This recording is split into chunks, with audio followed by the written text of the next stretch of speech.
A paz do Senhor, irmãos, eu sou a irmã Daniele. A paz do Senhor, eu sou a irmã Flávia. A paz do Senhor, irmãos, eu sou a irmã Elizabeth. A paz do Senhor, irmãos, eu sou a irmã Areta. E nós somos da Igreja Marcas do Evangelho. Estamos aqui em Cariacica, no Espírito Santo, aqui no Brasil. Nós queremos saudar você que nos visita com bem-vindos. Você que também que é nosso aluno, seja também bem-vindo. Aproveite esse momento para comentar, curtir. Se ainda não é inscrito no nosso canal, se inscreva e ative o sininho para receber todas as nossas notificações. E estamos agora no 4º e último trimestre da revista Lições Bíblicas com o tema Corpo, Alma e Espírito. E esta é a lição de número 11, o espírito humano e as disciplinas cristãs. E para iniciarmos a nossa aula, irmãos, vamos orar. Senhor Deus, abençoa, Pai, essa lição, que nós possamos, ó Deus, ter o nosso entendimento aberto pelo Teu Espírito Santo, quanto à disciplina, ó Deus, em desenvolvermos um relacionamento verdadeiro, secreto e íntimo com o Senhor. Que a Tua graça, Senhor, seja sobre cada um que assistirá essa aula. Abençoa-nos, ó Deus, em tudo quanto falarmos, que o Teu Espírito encontre liberdade para ministrar conforme a Tua vontade. Nós oramos assim em nome de Jesus. Amém. Amém.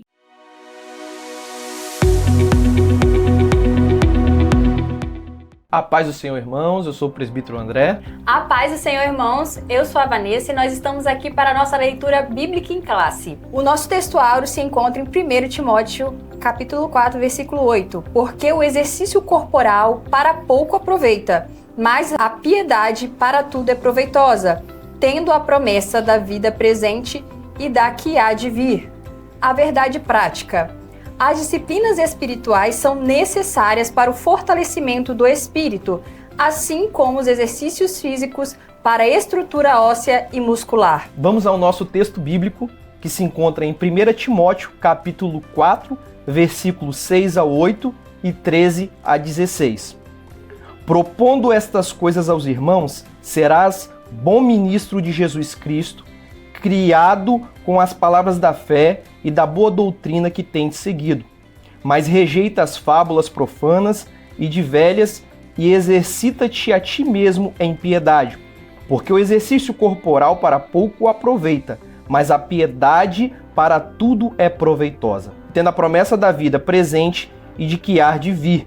Persiste em ler, exortar e ensinar até que eu vá. Não despreze o dom que há em ti, o qual te foi dado por profecia, com a imposição das mãos do presbitério. Medita estas coisas, ocupa-te nelas, para que o teu aproveitamento seja manifesto a todos. Tem cuidado de ti mesmo e da doutrina. Persevera nestas coisas, porque fazendo isso te salvarás tanto a ti mesmo como aos que te ouvem.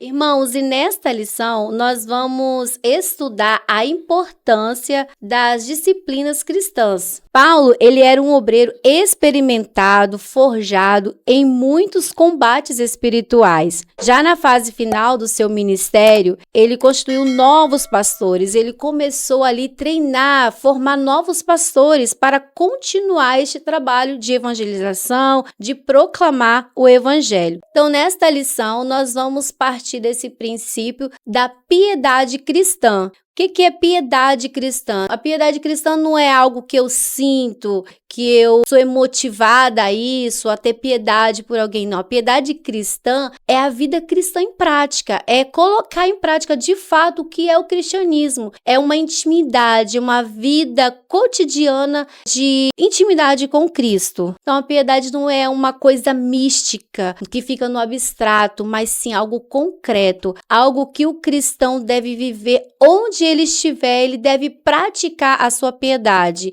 que é orando, jejuando, lendo a Bíblia, meditando na palavra. Então, essa piedade deve estar impregnada em nós. Devemos praticar, ter disciplina nesta vida de piedade cristã, para que nossa vida possa ser moldada e nós possamos viver em todas as esferas da nossa vida, não uma vida secular e uma vida cristã, mas não, uma vida piedosa, de piedade, uma vida cotidiana na presença do Senhor. Então, piedade é um alinhamento do espírito humano com a disciplina cristã, sendo fundamental para a saúde da igreja e a integridade do crente. Irmãos, para nós que somos assembleanos, somos pentecostais e cremos na atuação do Espírito Santo na nossa vida como cristão, a piedade não é apenas um resultado de um esforço, mas sim obra do Espírito Santo em nós. Então, a falta de disciplina e o foco excessivo no entretenimento,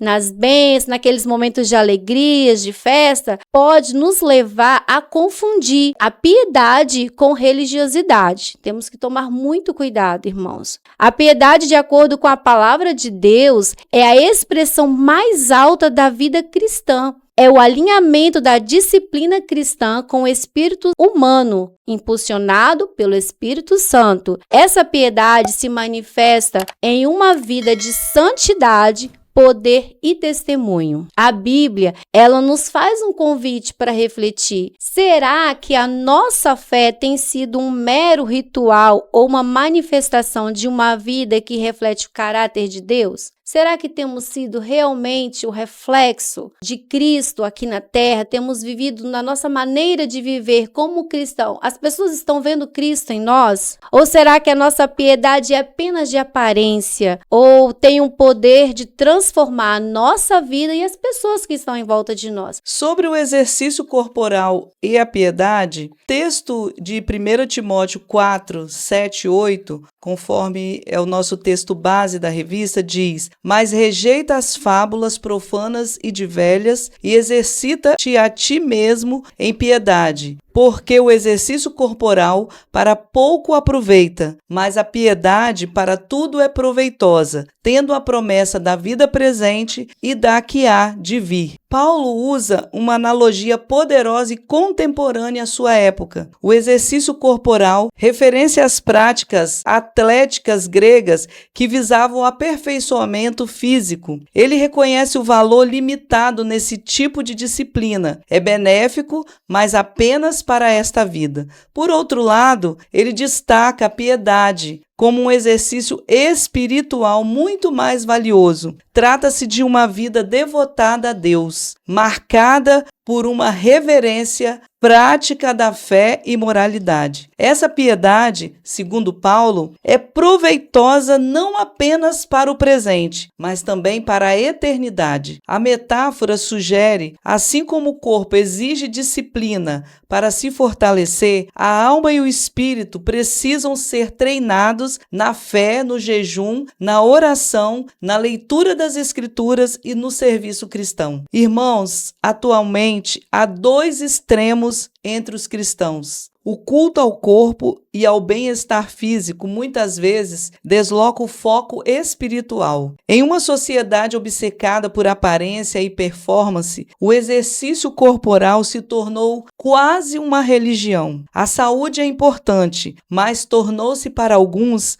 um substituto funcional da espiritualidade. Outro extremo é que crentes que negligenciam completamente qualquer forma de disciplina, física ou espiritual, não oram, não jejuam, não leem a Bíblia, não se engajam na comunhão com os irmãos, no compromisso de participar dos cultos na igreja, confundem graça com passividade. Paulo nos chama a um treinamento piedoso que exige intencionalidade, esforço e constância, características raras para essa geração, marcada pelo imediatismo e pela superficialidade espiritual. O corpo, amados irmãos, deve ser templo de Deus, Portanto, deve ser usado para a glória de Deus e também como um instrumento para o serviço divino. Estamos aqui com a Stephanie.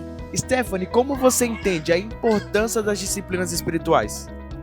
Bom, são a base de tudo, né? Para a nossa fé, para a gente se desenvolver no Evangelho, crescer em graça, sabedoria e alcançar a plenitude do que Deus tem para a nossa vida. Estamos aqui com a Karina. Karina, você acredita que as disciplinas espirituais continuam relevantes nos nossos dias? Com certeza. Por quê?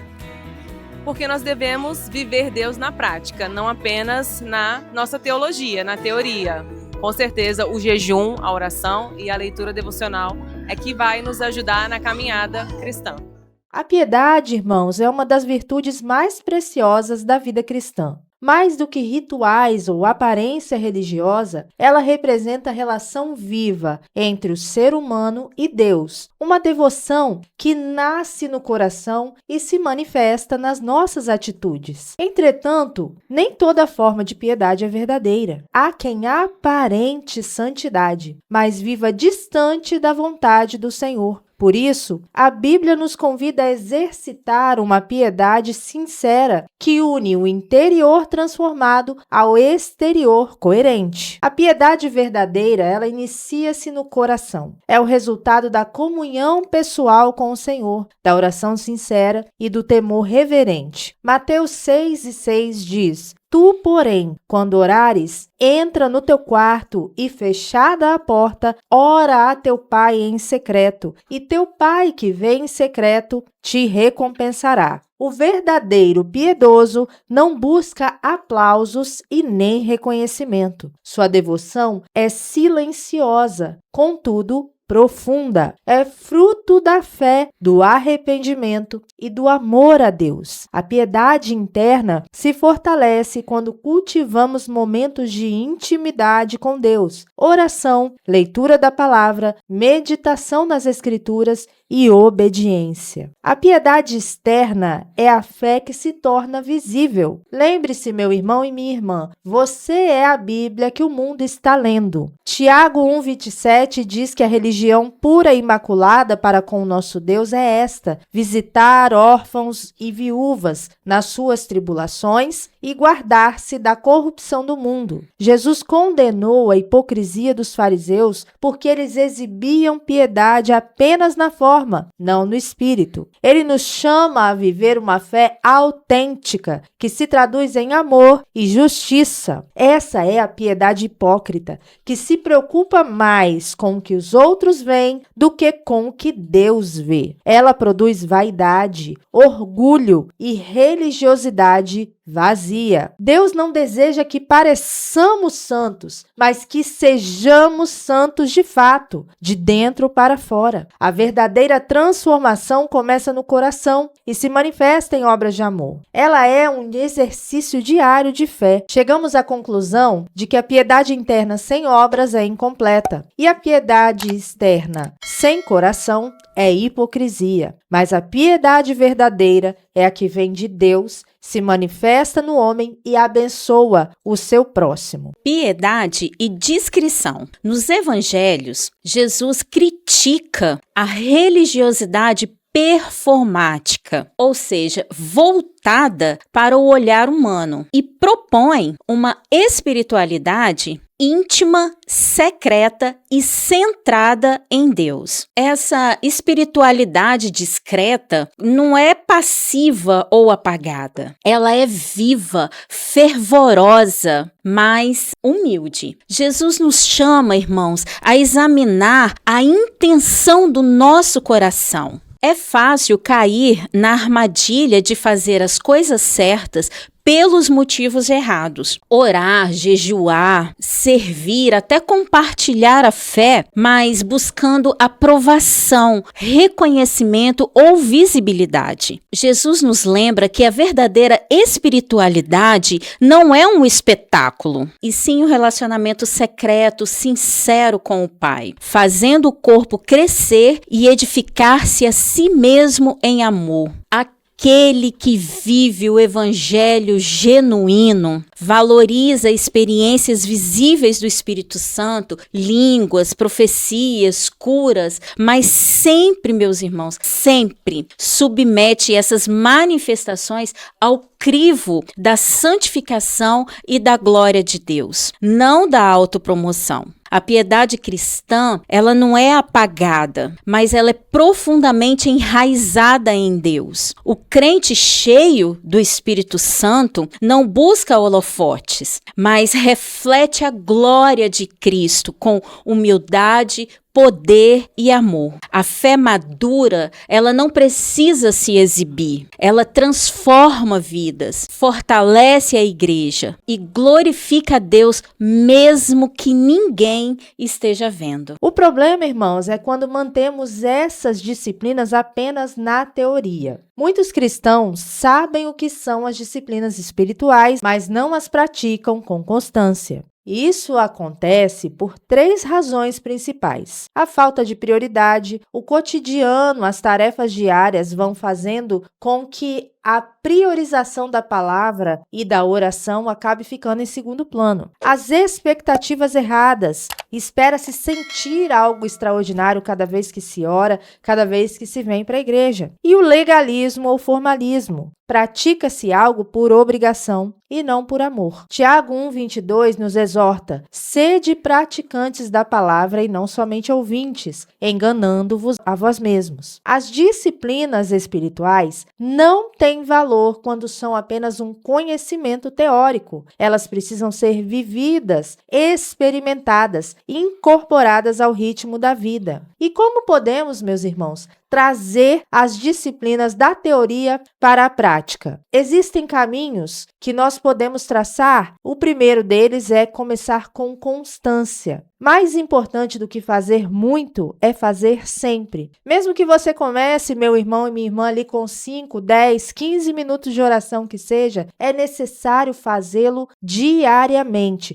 para que isso se torne uma rotina. E então, depois de rotineiro, o Espírito Santo se encarregará de trazer vida à sua oração. E quando você menos perceber, você passará 1 hora, 1h30, 2 horas de joelhos na presença do Senhor. E isso se tornará tão essencial à sua vida que você não conseguirá mais passar um dia sem essa presença, sem essa comunhão com o Espírito Santo. Defina propósitos para a sua vida espiritual. Cada disciplina deve ter um sentido, buscar direção, fortalecer a fé, desenvolver o amor e renovar a mente. Quando há propósito, há motivação e o hábito se torna adoração. Por que não, irmãos? Registre o seu progresso. Mantenha um diário espiritual, um caderno devocional ou um caderno de orações que ajude você a perceber o agir de Deus e manter o foco. Anote versículos que tocam a sua alma, respostas de oração, reflexões e desafios. Nós temos aí muitos irmãos piedosos, como por exemplo John Wesley,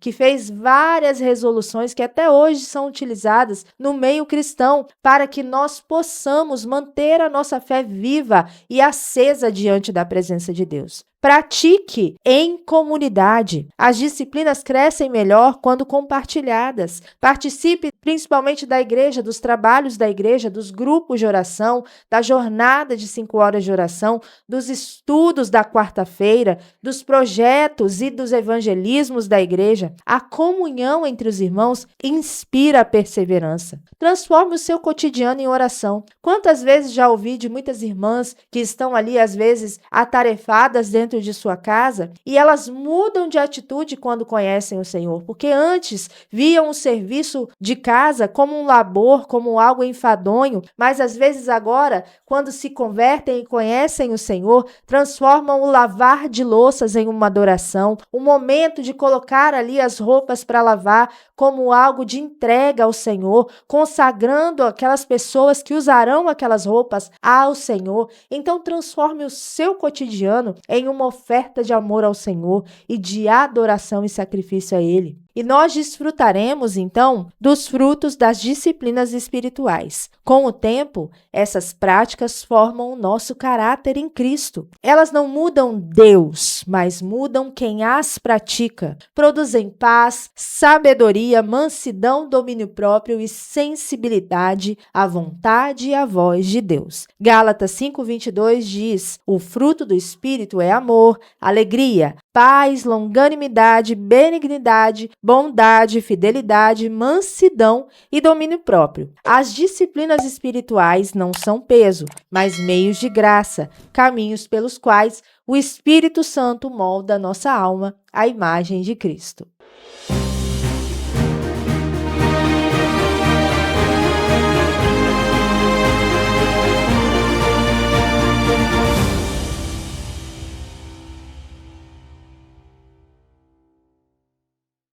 A paz do Senhor, irmãos!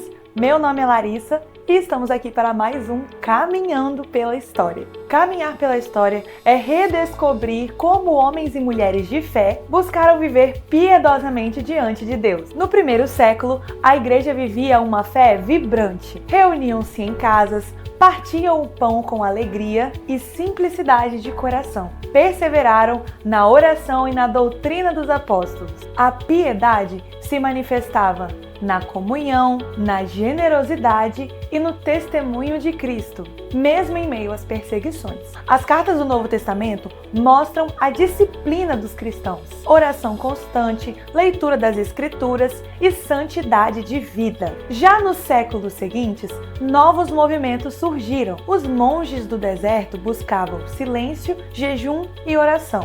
Na Idade Média, a liturgia preservou a fé, mas muitas vezes a piedade se perdeu em rituais externos. No século XVI veio a Reforma Protestante. Lutero, Calvino e outros chamaram a igreja de volta às Escrituras, à graça de Deus e à fé em Cristo. Então a piedade voltou a se fundamentar na oração, na leitura da Bíblia e na vida comunitária. No século XVII, nós encontramos os morávios, uma pequena comunidade refugiada na Alemanha, liderada pelo Conde Zinzendorf. Ali nasceu um movimento de oração contínua que durou mais de 100 anos. Um povo disciplinado, missionário e piedoso. Sua influência foi marcante na vida de John Wesley. No século XVIII surge o metodismo. John Wesley organizou pequenos grupos onde se cultivava a oração, a leitura da palavra, a confissão e a exortação mútua.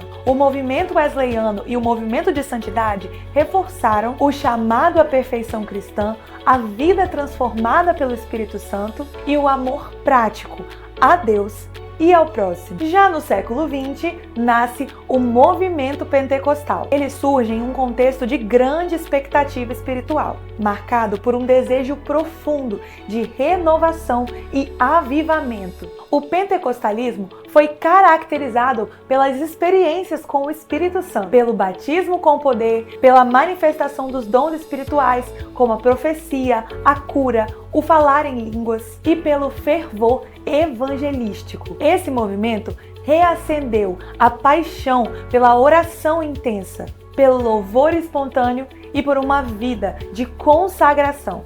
Os cultos se tornaram momentos de grande vitalidade espiritual, em que a comunidade buscava experimentar a presença viva de Deus.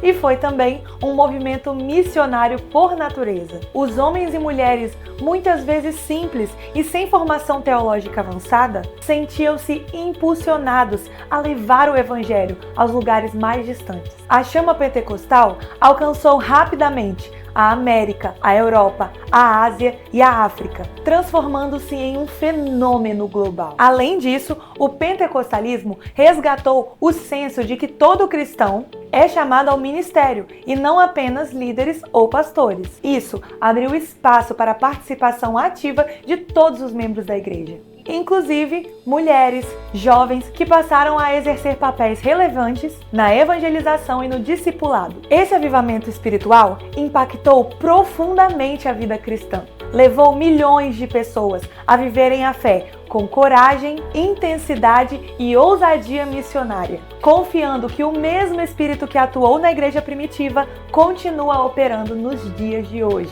Assim, o pentecostalismo não foi apenas um capítulo da história, mas um marco que continua a influenciar e a inspirar a espiritualidade cristã nos nossos dias. Caminhando pela história, vemos um fio contínuo.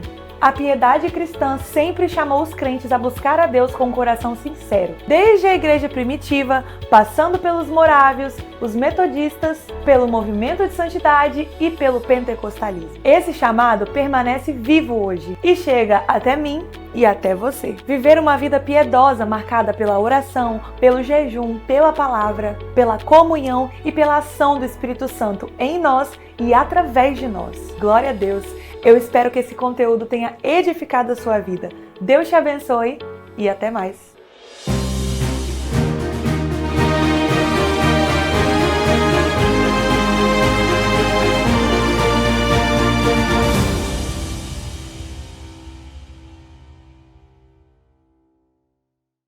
A vida cristã, ela é uma jornada dinâmica, permeada por experiências espirituais profundas e confrontos reais com o reino das trevas. Nesse cenário, as disciplinas espirituais, a oração, o jejum, a leitura palavra, não são meramente hábitos opcionais, mas são estratégias divinas de resistência e de conquista espiritual. Em Efésios 6:11, fala assim: revesti-vos de toda a armadura de Deus, para poderdes ficar firmes contra as astutas ciladas do diabo. Irmãos, esse texto, ele nos revela que o inimigo, ele atua com sutileza, com estratégia e com persistência. O diabo não age apenas por força, mas por artimanhas mentais, espirituais e também culturais. Outros textos também revelam o caráter destrutivo e opressivo das investidas do maligno, conforme a gente pode observar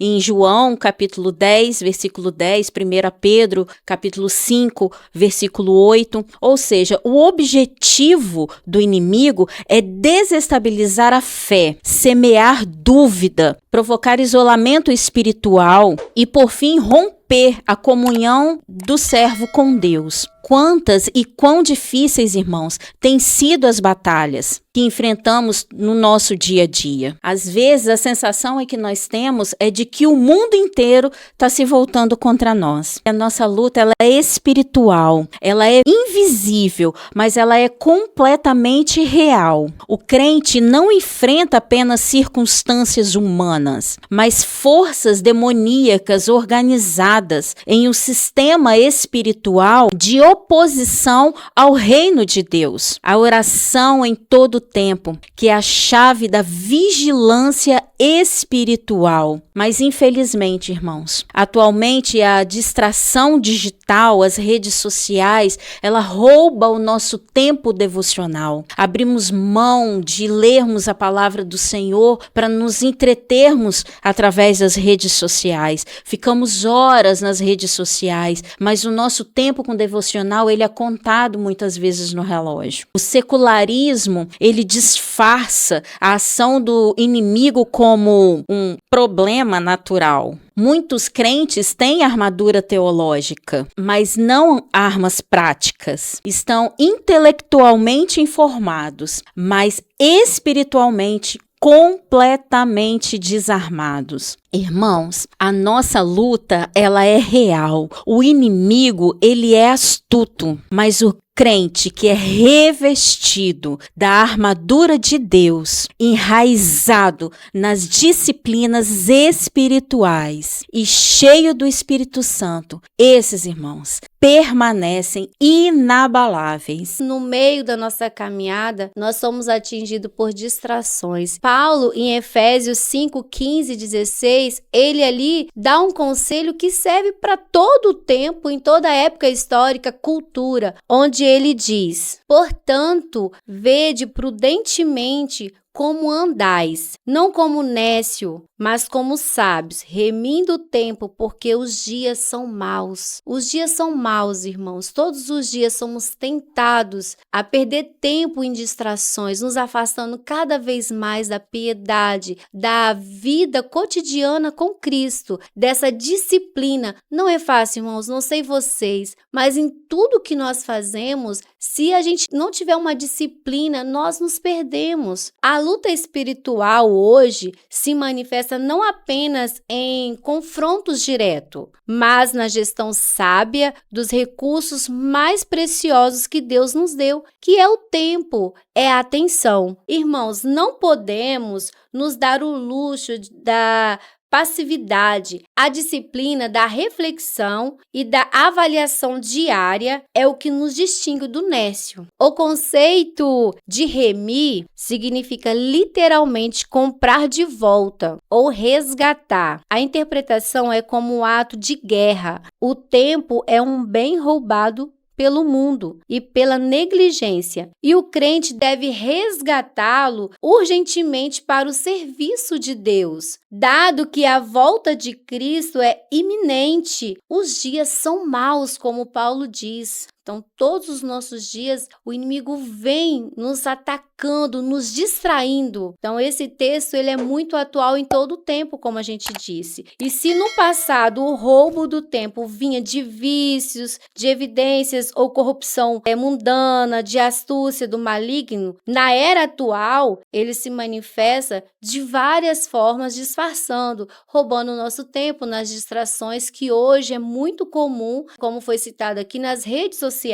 Também o lazer, aquela coisa de tirar um tempo com os amigos, com a família, que é algo bom, mas isso tem tomado a maior parte do tempo do cristão. É uma batalha muito forte que, se nós não estivermos com os nossos olhos atentos, com o nosso espírito em disciplina, nós não vamos perceber que estamos sendo atingidos e roubado o nosso tempo. Muitos vivem de aparência, uma piedade aparente, mas não é genuína. O foco em postar e consumir leva à hipocrisia, onde a disciplina de vida interior, santidade, oração secreta é sacrificada pela aparência de espiritualidade nas redes sociais. Então, como faço para lutar contra a compulsividade digital? Com jejum, com oração, meditando, fazendo um devocional, tudo isso foi citado já aqui. Então, nós devemos expandir o jejum para incluir períodos offline, ficar mais em oração, mais em meditação, comprando de volta o tempo para a oração e o foco espiritual. Então, irmãos, é importante que a gente tenha em mente, mesmo que você não quer orar, ore até ter vontade de orar. Começa devagarzinho, mas ora todos os dias. De fato, é um exercício mesmo. Se você vai cuidar do seu corpo, você vai fazer o exercício sem estar com vontade. Uma hora seu corpo vai ver os benefícios e você vai continuar. Se você faz uma disciplina alimentar, não é fácil, mas você começa a ver os benefícios, segue em frente. A vida espiritual é muito mais profundo. E Paulo, voltando lá atrás, no início da lição, quando Paulo fala com Timóteo, ele fala muito sobre isso, o exercício. E se tem algo que você tiver que abrir mão, que abra mão de tudo, do exercício físico, de se preocupar com a alimentação, mas não abra mão da disciplina espiritual, da oração, do jejum, da meditação na palavra. Isso nós não podemos abrir mão, porque é uma guerra constante de buscar de volta esse tempo com Deus. Irmãos, o objetivo final de remir o tempo é alcançar o enchimento do espírito. As distrações digitais são táticas de enfraquecimento que levam à insensatez na gestão do tempo. A resposta do crente deve ser uma disciplina radical e um espírito fervoroso, garantindo que cada momento resgatado seja canalizado para adoração, serviço e profecia, e não para passividade digital.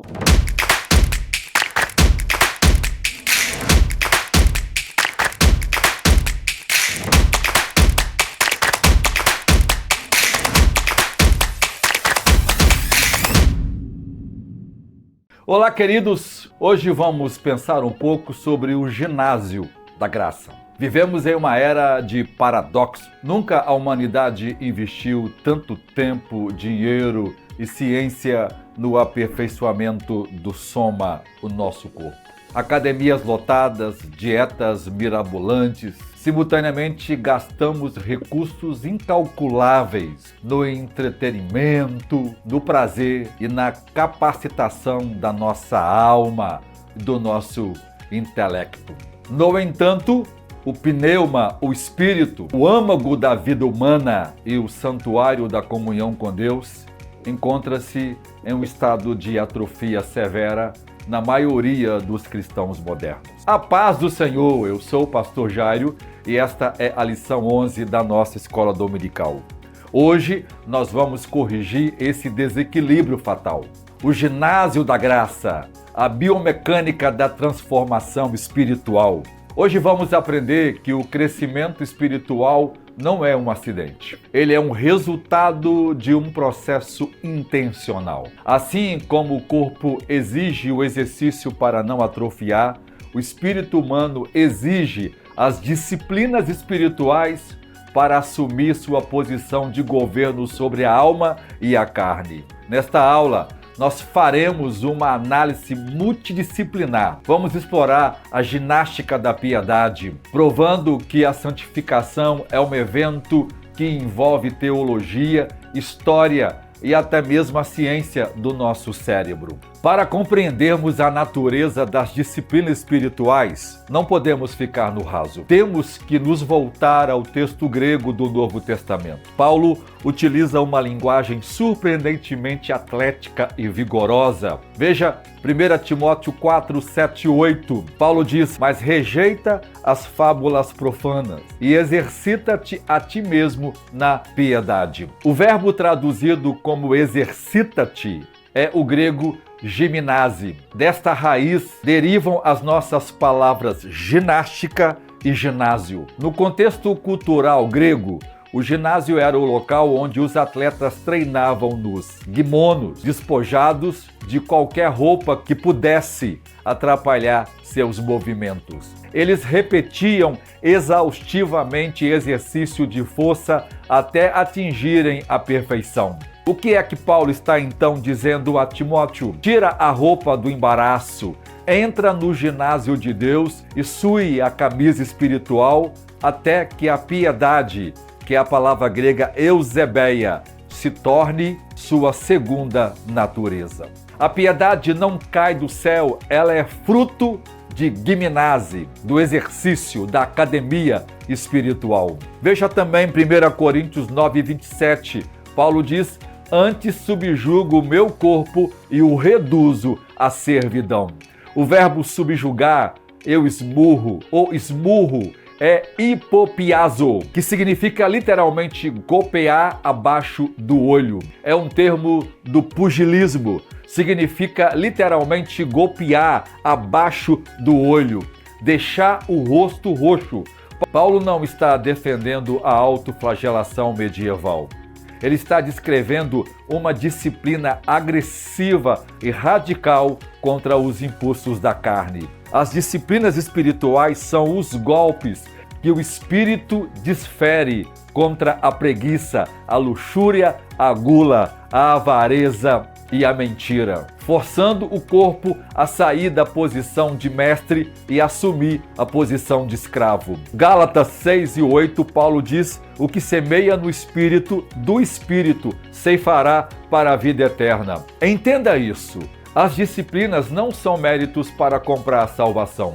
Elas são sementes. Cada momento de oração é um ato de semear no espírito, criando as condições para que a vida de Deus floresça em nós. Um dos maiores equívocos da igreja moderna é confundir disciplina com legalismo. Precisamos da clareza dos gigantes da fé para desfazer esse nó mentiroso. O filósofo cristão Dallas Willard, em sua obra seminal O Espírito das Disciplinas, cunhou uma frase que resolve séculos de debate. Preste atenção nisto. Ele disse assim: a graça não se opõe ao esforço, ela se opõe ao mérito. A salvação é graça, mérito zero, mas o discipulado exige o esforço total. O fazendeiro não pode fazer crescer a semente.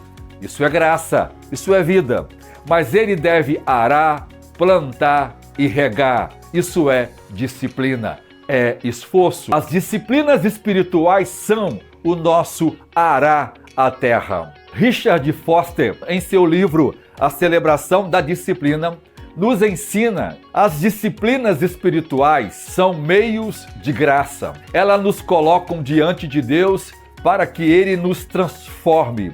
E nós temos as disciplinas interiores, que é a meditação devocional, a oração, o jejum.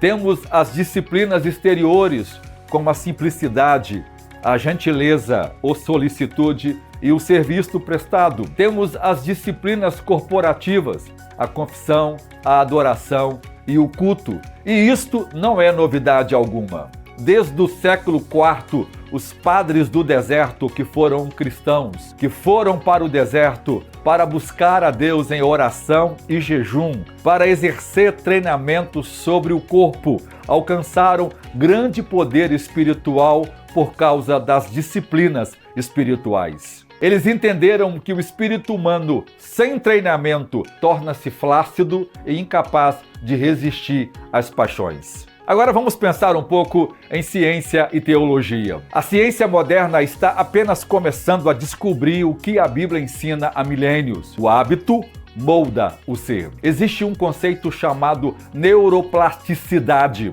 onde o cérebro humano possui a capacidade de se reconfigurar fisicamente. Há uma lei que diz: neurônios que disparam juntos conectam juntos. Pense no caminho do pecado. Cada vez que cedemos a um vício, nós criamos um caminho neural mais forte, facilitando a repetição do erro. Mas existe também o caminho da disciplina. Quando nós praticamos disciplinas espirituais repetidamente, por exemplo, orar sempre no mesmo horário. Assim, estamos fisicamente construindo novas sinapses mentais. Estamos criando uma estrada biológica para a virtude. Isso mostra que a santificação tem um correlato físico no cérebro. Veja a batalha entre duas áreas do nosso cérebro. Primeiro, o sistema límbico, a sede dos impulsos, do medo e do prazer imediato. É o que a Bíblia chama de os impulsos da carne. Veja então o córtex pré-frontal, que é a sede da vontade, do planejamento e da moralidade. Isto está associado à liderança do nosso pneuma, do espírito. Estudos mostram que a oração e a meditação aumentam a nossa massa cinzenta do córtex pré-frontal. Ou seja, disciplinas espirituais fortalecem biologicamente a vontade, restaurando o domínio próprio, que é ekkrateia, que é a palavra ekkrateia no grego. Então veja, como isso funciona na tricotomia humana, corpo, alma e espírito. Na queda, a ordem se inverteu. O corpo dita os desejos, a alma racionaliza o pecado e o espírito é silenciado. As disciplinas espirituais visam restaurar a ordem original. Deus comandando o espírito, que comanda a alma, e a alma comanda o corpo. Vamos ver a mecânica de 4 disciplinas espirituais fundamentais. Primeiro, a mecânica do jejum, domando o nosso corpo. O jejum não é greve de fome, é um ato de autoridade. Quando o estômago grita, eu quero comida, e o espírito, que é o nosso pneuma, diz, não, nós vamos orar. Ocorre então uma inversão de poder. O espírito exercita seu músculo de liderança sobre a vontade da carne. 2. A mecânica da solicitude é uma forma de acalmar a nossa alma.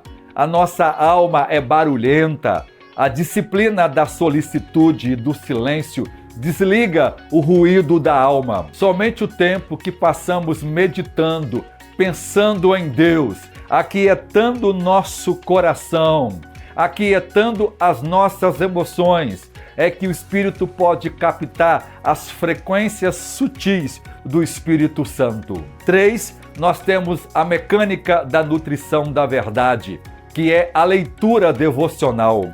Se o jejum subjuga o corpo e a solicitude acalma as nossas emoções na alma, a leitura bíblica é a alimentação direta do Espírito. Jesus disse em Mateus 4:4, não só de pão viverá o homem, mas de toda a palavra que sai da boca de Deus. O problema moderno é a anorexia espiritual, ou o lanche bíblico. Ler apenas versículos soltos no Instagram, isso não sustenta um atleta espiritual. Para que o Espírito governe, ele precisa de uma dieta robusta que os reformadores chamavam de tota escritura, toda a escritura. Eu quero recomendar a você aqui e enfatizar o método criado pelo ministro escocês do século XIX, Robert Murray McCheyne. McCheyne era um homem de santidade profunda que entendia que o espírito humano precisa ser banhado diariamente pela totalidade do conselho de Deus. O plano do McCheyne não é apenas uma tabela de leitura, é uma estratégia de nutrição. Ela propõe a leitura de 4 capítulos por dia, 2 para a leitura familiar e 2 para a leitura secreta. O gênio desse método é a conexão. No mesmo dia, você lê o nascimento de uma nação no Gênesis e a poesia dos Salmos, a história de Cristo nos Evangelhos e a doutrina nas epístolas. Isso impede que você crie uma teologia de estimação. Isso força o seu espírito a se confrontar com a lei, ser consolado pelos salmos e a ser instruído pelos apóstolos todos os dias. A leitura sequencial e abrangente, como a do Robert McCheyne, reconstrói a mente e a alma com a mente de Cristo. Sem esta ingestão massiva e nutritiva da verdade, o espírito não terá munição para lutar contra as mentiras do mundo. 4. A mecânica da oração, que é a respiração do espírito. Por fim, a oração, especialmente a oração no espírito, como está em Judas 20, é a atividade nativa do espírito humano. Ela ignora os limites da razão e se conecta com a profundidade de Deus. A oração do Espírito, que é a oração em línguas, é um alimento extraordinário em que o Espírito Santo ora com o nosso espírito, mesmo que a mente não entende, mas o Espírito entende todas as coisas. Isso edifica e fortalece o crente pentecostal. Nós não podemos ficar na teoria. Como aplicar a gimnase, o ginásio, a ginástica na vida moderna agitada sem cair no ritualismo? Eu proponho a você uma regra de vida diariamente. Adote um plano robusto de leitura como o do Robert Murray McCheyne. Se os 4 capítulos for muito agora, comece com 2, mas leia sistematicamente. Faça todos os dias pelo menos 20 minutos de leitura contínua das Escrituras, sem antes tocar no celular. Semeie no Espírito antes de semear na carne digital. Use o microtreino. Siga o exemplo de grandes gigantes espirituais que ensinou a usar o tempo morto. Ou seja, é momentos em que você está parado sem fazer nada. Quanta oportunidade nós perdemos de orar no trânsito, de orar enquanto estamos dirigindo, de orar na fila, de orar enquanto lavamos a louça, enquanto fazemos qualquer outra coisa. Transforme esses momentos em oração curta e oração no Espírito. Treine o seu cérebro, que é a neuroplasticidade que a ciência ensina, a estar consciente de Deus o tempo todo. Pratique a leitura profunda em um mundo de Instagram, de Twitter. Discipline-se a ler a Bíblia inteira Todos os anos, um crente maduro lerá pelo menos uma vez por ano a Bíblia toda. Isso fortalece a mente e ajuda você a não se conformar com esse século. Irmãos, nós não fomos chamados para ser espectadores espirituais, mas atletas de Deus. A vida abundante prometida por Jesus flui através dos canais que cavamos através das disciplinas espirituais. Elas não são um fim em si mesmo, elas são o meio. O fim é a intimidade com Cristo, o fim é o crescimento em santidade, o fim é a glória de Deus. Elas são a ginástica que nos torna capazes de correr a carreira que nos está proposta, que possamos sair da passividade do sofá espiritual e entrar no ginásio da graça, esmurrando o nosso corpo, nutrindo a nossa mente com toda a palavra de Deus e permitindo que o Espírito de Deus opere em nós o querer e o efetuar. Que Deus abençoe a sua vida e que você seja um atleta vitorioso nas disciplinas espirituais no ginásio da graça. Deus abençoe.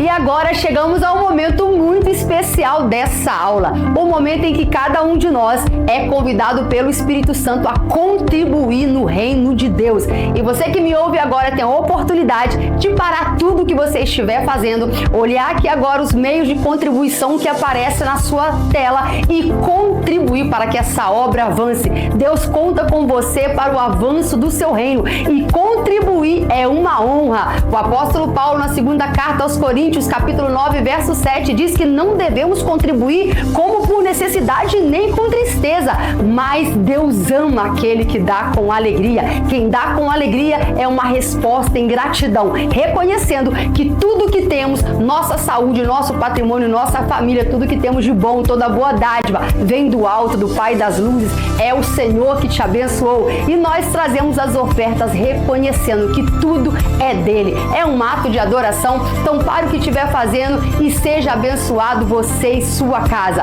Deus abençoe.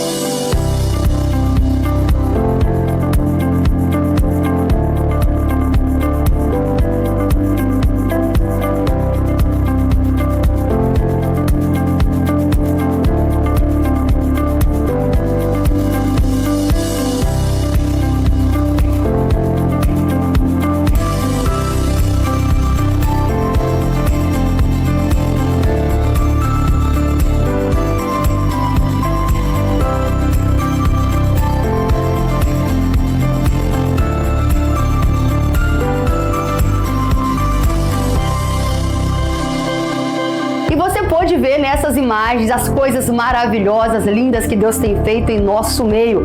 Quantas vidas sendo abençoadas por este espaço. E é pensando nisso que eu te convido agora para ter o privilégio de participar da nossa campanha dos 1000 Valentes. Campanha onde 1000 pessoas motivadas pela fé serão desafiadas a contribuir de forma mais sistemática, parcelada, para que nós venhamos a adquirir esse espaço que você conheceu. E nós te convidamos a fazer um voto com o Senhor. Fale a Deus qual é a sua necessidade, aquilo que você tem buscado diante de Deus. Se comprometa e eu tenho certeza que o nosso Deus é um Deus de milagre, Deus de resposta. Ele vai aceitar o seu desafio. E nós sabemos que a fé honra a Deus e Deus honra a fé. Faça parte desses 1000 valentes que terão seus nomes nos memoriais da fé, que contribuíram para que essa realidade acontecesse no nosso tempo e na nossa geração. Deus fará, nós não temos dúvida, mas que privilégio, hein? Se o meu nome e o seu constar nessa grande obra.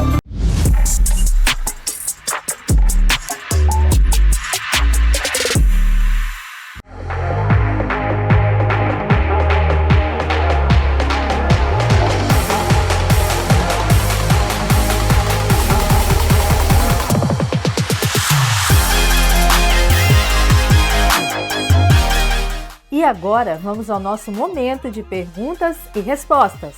Vamos ver se os irmãos prestaram atenção na lição, hein? Pergunta de número 1. O que é a verdadeira piedade segundo a Bíblia?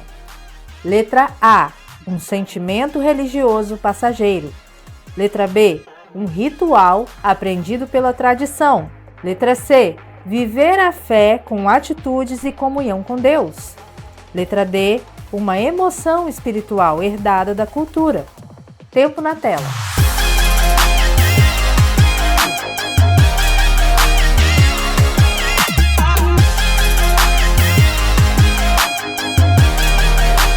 Se você respondeu letra C, viver a fé com atitudes e comunhão com Deus, parabéns, você acertou. Pergunta de número 2. O que Paulo ensina sobre a diferença entre o exercício físico e a piedade? Letra A. O exercício físico tem valor limitado, mas a piedade tem valor eterno. Letra B. Ambos produzem o mesmo resultado. Letra C. O exercício físico é mais importante do que a fé. Letra D. O exercício corporal é inútil, enquanto a piedade é obrigatória. Tempo na tela.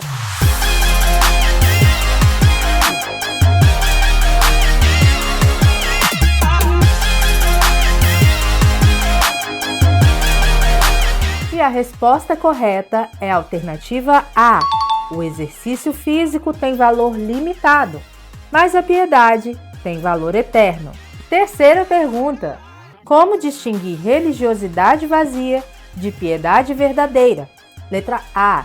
A religiosidade é silenciosa, a piedade é barulhenta. Letra B. A religiosidade é emoção, a piedade é costume. Letra C. Não há diferença significativa entre ambas. Letra D. A religiosidade é aparência, a piedade é transformação real. Tempo na tela.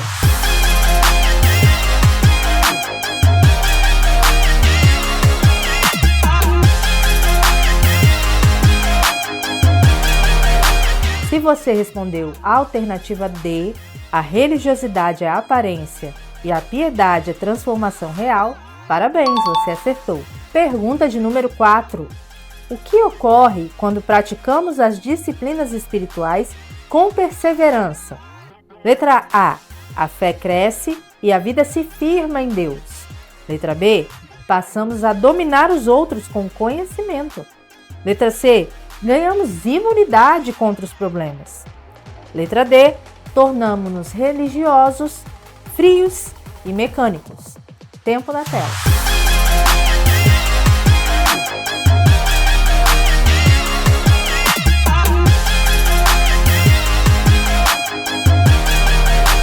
Parabéns a você que respondeu letra A. A fé cresce e a vida se firma em Deus. Quinta e última pergunta. Qual é o perigo de deixar as distrações tomarem o lugar da vida espiritual? Alternativa A. Apenas perda de tempo e cansaço físico. Alternativa B. Esfriamento da fé e fragilidade na comunhão com Deus. Alternativa C. Redução da nossa popularidade diante das pessoas. Alternativa D. Dificuldade de manter hábitos sociais saudáveis. Tempo na tela.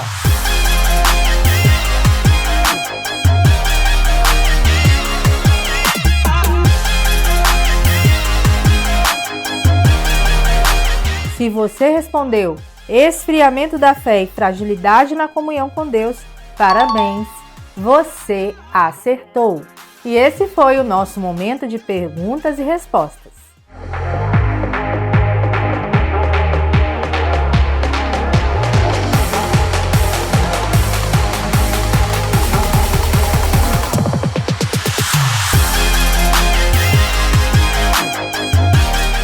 Para finalizar nossa aula de hoje, vamos encerrar com a oração. Senhor, nós te louvamos, te glorificamos por todo aprendizado nesta aula. Que o Senhor venha falar a cada coração através do teu Espírito Santo e que possamos viver na prática da piedade verdadeira, glorificando o teu nome. Em nome de Jesus. Amém. Tchau, irmãos! Deus abençoe!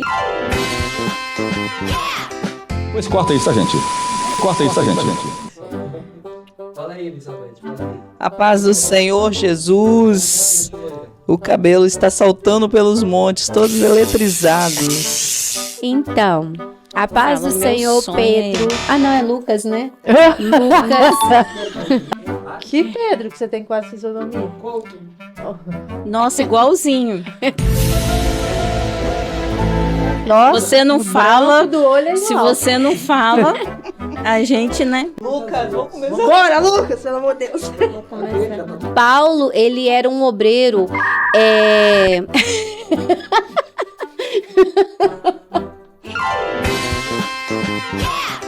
Pois corta isso, tá, gente? Corta isso, tá, gente?